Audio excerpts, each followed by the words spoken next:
कामाक्षि देव्यम् बतवार्द्रदृष्ट्या मूकस्वयम्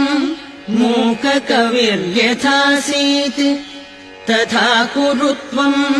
परमेश जाये त्वत्पादमूले प्रणतम् दयार्द्रे उत्तिष्ठोत्तिष्ठ वरदे उत्तिष्ठ जगदीश्वरी उत्तिष्ठ जगदाधारे त्रैलोक्यम् मङ्गलम् कुरु शृणोषि कश्चिद्ध्वनिरुत्थितम् तम् मृदङ्गभेरीपटगानगानाम्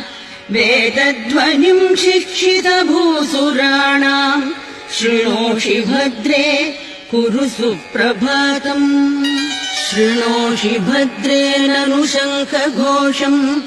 वैतालिकानाम् मधुरम् च गानम् शृणोषि मातः पिककुक्कुटानाम् ध्वनिम् प्रभाते कुरु सुप्रभातम् मातर्निरीक्ष्य वदनम् भगवान् शशाङ्को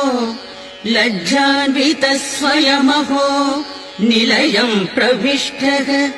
दृष्टुम् त्वदीयवदनम् भगवान् दिनेशो